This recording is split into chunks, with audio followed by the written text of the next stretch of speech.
AP assembly ఎన్నికల్లో అధికారం కోల్పోయిన తర్వాత కొన్నాళ్ళు సైలెంట్గా ఉన్న వైసీపీ అధినేత జగన్ గత కొద్ది నెలలుగా దూకుడుగా వ్యవహరిస్తున్నారు. ప్రధానంగా కూటమి సర్కారు హామీల అమలుతో పాటు మెడికల్ కాలేజీల ప్రైవేటీకరణ వ్యవహారంపై పోరుబాట పట్టారు.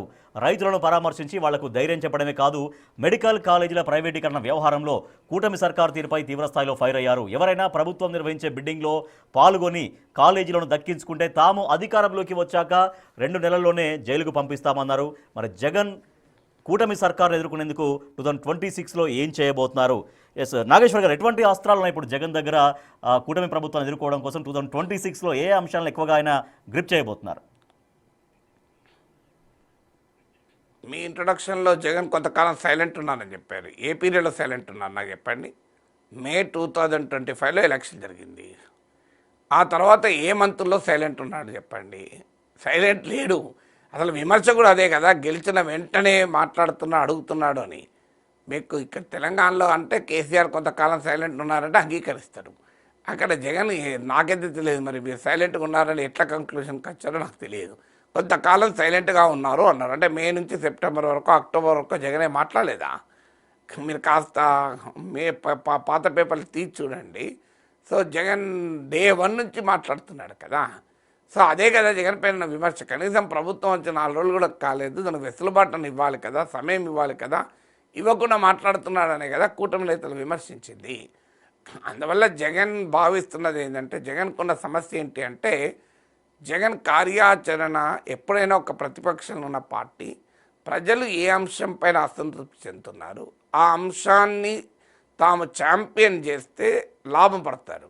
కానీ ప్రజలు అసంతృప్తి లేకపోయినా తన స్వీయ మానసిక దృక్పథం నుంచి ఈ అంశం పైన ప్రజలు వ్యతిరేకిస్తారని నమ్మి భావించి కార్యాచరణ అయితే రిజల్ట్ ఉండదు. జగన్తో ఉన్న ప్రాబ్లం ఏంటంటే, తన స్వీయ మానసిక దృక్పథంతో ఆలోచించడం అలవాటు. చంద్రబాబు నాయుడు పైన విద్వేషముతోనే తన యాక్టివిటీ. అది మనం అధికారంలో ఉన్నప్పుడు కూడా అదే చూసాం. అమరావతిని ఎలా డీల్ చేశాడు, 3 రాజధానులని ఎలా గందరగోళం చేశాడు, ప్రజావేదికను కూల్చి ఎలా చెడ్డపేట తెచ్చుకున్నాడు, ఇవన్నీ మనం చూసాం. ఎక్కడ ఎన్టీఆర్ హెల్త్ యూనివర్సిటీకి పేరు మార్చాడు, అన్నా క్యాంటీన్లను మూసేశాడు. సో ఇదంతా చంద్రబాబు నాయుడు పైన విద్వేషంతో చేసిన పని. మీకు అదంతా బూమరాంగ్ అయి పార్టీకి పెద్ద నష్టం జరిగింది. ఎప్పుడు కూడా తన పాజిటివిటీ పైన ఆధారపడాలి తప్ప ఇంకోరి మీద కోపంతోనో దేశంతోనో రాజకీయం చేయకూడదు. తన స్వీయ మానసిక దృక్పథంతో రాజకీయం చేయకూడదు. ఇప్పుడు ఉదాహరణకు సూపర్ 6 పైన తీవ్రమైన వ్యతిరేకత ఉంది అని జగన్ భ్రమపడుతున్నాడు. దానిపైన ఎంత కార్యాచరణ చేసినా రిజల్ట్ రాదు. జగన్ నమ్మకం ఏంటంటే, బటన్ నేనే నొక్కుతా, రాజశేఖర రెడ్డి కొడుకుగా మాకు మాత్రమే సంక్షేమ రాజకీయాలపైన పేటెంట్ ఉంది అని. ఇలా మీరు సర్వే చేయండి. ఆంధ్రప్రదేశ్లో నేను అనేక సర్వేలు చూశాను. సంక్షేమ పాలసీస్, వెల్ఫేర్ ఎజెండా విషయంలో చంద్రబాబు నాయుడు కన్నా జగన్మోహన్ రెడ్డి పైన ప్రజలకు ఎక్కువ విశ్వాసం ఉంది, కమిట్మెంట్ రీత్యా చూస్తే. కానీ చంద్రబాబు నాయుడు కమిట్మెంట్ ఉందా లేదా, ఆయన వెల్ఫేర్ పాలిటిక్స్ నమ్ముతారా లేదా అనవసరం.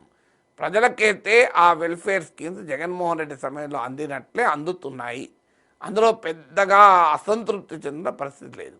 అదనంగా ప్రామిస్ చేసినవి కొన్ని అందొచ్చు, కొన్ని అందకపోవచ్చు. ఇప్పుడు ప్రతి మహిళకు ఇంత డబ్బులు ఇస్తారంటే అందకపోవచ్చు. కానీ అదే సమయంలో ఆర్టీసీలో ఉచిత రవాణా జగన్ టైంలో లేదు కదా. సో అమ్మఒడి ఒక్కరికే ఇస్తే తల్లికి వందనం అంటూ 2కి ఇస్తున్నారు. అందువల్ల ఓవరాల్గా మీకు సూపర్ 6 విషయంలో చంద్రబాబు నాయుడికి నిబద్ధత ఉందా లేదా తర్వాత సంగతి. కానీ ప్రజల్లో మాత్రం ఓకే అమలు చేస్తున్నాడు కదా, రాజకీయాల కొరకు, ఎన్నికల కొరకు, అవసరాల కొరకు నిబద్ధత ఉన్నా లేకపోయినా, లేదా జగన్తో పోటీతోనో ఏదో చేస్తున్నాడు కదా అని సంతృప్తి ఉంది. అందువల్ల ఏది అసంతృప్తి ఉంది, ఏది అసంతృప్తిని అర్థం చేసుకోవడం లేదు. వైసీపీ పైన దాడులు అండ్ ఆ విషయంలో ప్రజలు ఏదో తీవ్రంగా వ్యతిరేకిస్తున్నా అనుకుంటున్నాడు. కానీ దాని మీద ప్రజలేం పట్టించుకోవడం లేదు. లా అండ్ ఆర్డర్ విషయంలో, అడ్మినిస్ట్రేషన్ విషయంలో కూడా చంద్రబాబు పట్ల సంతృప్తి ఉంది. ఎందుకంటే ఇది రాజకీయ దాడులు అనేది సహజము. అది వైసీపీ అధికారంలో ఉన్నప్పుడు కూడా టీడీపీ వాళ్ళపైన ఇలాగే దాడులు చేశారు. కొత్త ఏముంది? ఇప్పుడు టీడీపీ అధికారం ఉంది, వైసీపీ వాళ్ళ మీద దాడులు చేస్తున్నారు. కానీ రైతుల విషయంలో, ఉద్యోగాల విషయంలో, అన్నిటికన్నా మించి మెడికల్ కాలేజీల విషయంలో ప్రభుత్వం పట్ల వ్యతిరేకత ఉన్నమాట నిజం. మెడికల్ కాలేజీల అసంతృప్తి అనండి, వ్యతిరేకత అనండి, ఏదన్నా అండి ఉందన్నమాట నిజం. కానీ అక్కడ వాటిని ఛాంపియన్ చేసి కార్యాచరణ చేస్తే లాభపడతాడు. కానీ గంపగుత్తగా ఈరోజు ఎన్నికలు జరిగితే చంద్రబాబు నాయుడు ఇంటికి పంపించి తనను ముఖ్యమంత్రి సీట్లో కూర్చోబెట్టడానికి ఆంధ్రప్రదేశ్ ప్రజలు తహతాలాడుతున్నారని కనుక జగన్మోహన్ రెడ్డి భావిస్తున్నాడు కనుక అది సెల్ఫ్ గోల్ అవుతుంది. అలా భావించడం లేదు వాస్తవానికి. అలాగే వైద్య కళాశాల విషయంలో మనం చూసాం కదా, పీపీపీ ప్రజలకు నష్టం జరుగుతుంది అనే నెరేటివ్ వరకు జగన్ పై చేయి. కానీ సడన్గా ఓ రోజు ప్రెస్ కాన్ఫరెన్స్ పెట్టి ఎవరైనా పీపీపీ మోడల్లో వైద్య కళాలు తీసుకుంటే వాళ్ళు అరెస్ట్ చేస్తాను మొదలుపెట్టాడు. అసలు వార్నర్ ఎవరితో కొట్లాడాలి? చంద్రబాబు నాయుడుతో కొట్లాడాలి తప్ప, పవన్ కళ్యాణ్తో కొట్లాడాలి తప్ప, పీపీపీలో కాలేజీలు తీసుకునే యాజమాన్యాలతో కొట్లాడితే ఏమొస్తుంది? అంతకుముందు కూడా ఇలాగే చేశాడు. డాక్టర్ సుధాకర్తో కొట్లాడాడు, రంగనాయకమ్మతో కొట్లాడాడు. అసలు కొట్లాడాల్సిన వాళ్ళతో కొట్లాడాలి. ఇప్పుడు సమస్య ఏంటి? సమస్య చంద్రబాబు పైన ఈ పోరాటం. అది వదిలేసి కాలేజీలు తీసుకున్న యాజమాన్యాలను జైల్లో పెడతా, ఏ చట్టం ప్రకారం జైల్లో పెడతారు? ప్రభుత్వ విధానం పీపీపీ. హైకోర్టు కూడా చెప్పింది పీపీపీ పైన మేము జోక్యం చేసుకోమని. ప్రభుత్వ విధానం ప్రకారం ఒక కాలేజు తీసుకుంటే టెండర్ వేసి నువ్వు ఎట్లా జైల్లో పెడతావు? నాకు అర్థం కాని అంశం. దాంతో మొత్తం డైవర్ట్ అయిపోయింది. టీడీపీ అనుకూల మీడియా ఇక అన్నీ వదిలేసి ఎట్లా అరెస్ట్ చేస్తూ చెప్పు అని. నాలాంటి వాళ్ళు కూడా చట్టం తెలుసా జగన్ అని ప్రశ్నించాము. ఏం జరిగింది? మొత్తం డైవర్ట్ అయిపోయింది కదా. పీపీపీల వల్ల ప్రజలకు వైద్యం దూరం అవుతుంది అనే నరేటివ్లో పైచేయి సాధించిన జగన్ అనవసరంగా వాళ్ళని అరెస్ట్ చేస్తామని ఒక మాటలని దాని డిబేట్ మొత్తాన్ని డైవర్ట్ చేసుకొని ఏం ప్రయోజనం పొందాడు? దీన్నే సెల్ఫ్ గోల్స్ అంటారు. 2026లో కూడా ఇలాంటి సెల్ఫ్ గోల్స్ వేసుకోకపోతే మీకు అపోజిషన్ దాంట్లో యాక్టివ్గా ఉంటే ఉపయోగం. ఎందుకంటే ఆడ ఇంకో ప్రతిపక్షం లేదు కనుక. కానీ అలా కాకుండా తాను రాజకీయ మయసభలో ఉన్నట్లు ఆలోచించి వ్యతిరేకత ఉన్న చోట లేనట్టు, లేని చోట ఉన్నట్లు, అన్ని చోట్ల ఉన్నట్లు, మయసభ కూడా ఇది వేరే కలియుగ మయసభ, ఇది అన్ని చోట్ల వ్యతిరేకత ఉన్నట్టే భావించి అన్ని అంశాలపైన దూకుడుగా ఉండి మీకు ముందుకెళ్ళి మధ్యలో డైవర్ట్కు అవకాశం ఇచ్చి తానే తన ఎజెండాను పక్కకు జరుపుకుంటే మాత్రం నష్టపోతాడు. అమరావతి విషయంలో ఇప్పటికే ఆ నష్టం జరిగింది. ఇప్పటికీ కూడా స్పష్టత లేదు. అమరావతి పైన స్పష్టత లేదు. తాను అధికారంలోకి అయితే ఏం చేస్తాడో చెప్పడు. 3 రాజధానుల ముచ్చట ఉందా లేదో తెలియదు. సో ఇది డెఫినెట్గా నష్టం జరుగుతుంది కదా. ఇప్పటికైనా ఇప్పుడు అదే మోడీ చూడండి, వ్యవసాయ చట్టాల మీద వ్యతిరేకత వస్తుందని గమనించాడు, వెంటనే వ్యవసాయ చట్టాలను వెనక్కి తీసుకున్నాడు. అంత పెద్ద ఎత్తున ఘర్షణ జరిగినాక కూడా ఏడాది పైగా దెన్ ఈ వెంట్ బ్యాక్. ఆ ఇష్యూ అక్కడ క్లోజ్ అయిపోయింది.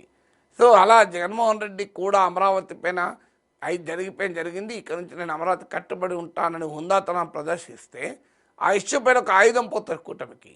అలాగే పీపీపీల పైన చంద్రబాబు నాయుడు నేను అనుకున్నాను ఇది బాగా చేయాలని, కానీ దీని పట్ల వ్యతిరేకత వెనక్కు తగ్గుతున్నా అన్నాడు అనుకోండి, ఆ కాంట్రవర్సీ క్లోజ్ అయిపోతుంది. కానీ అక్కడ ఆంధ్రప్రదేశ్లో ఉన్న పోటీ రాజకీయాల వల్ల ఎవరు అలా హుందాగా ప్రవర్తించే ప్రసక్తే లేదు.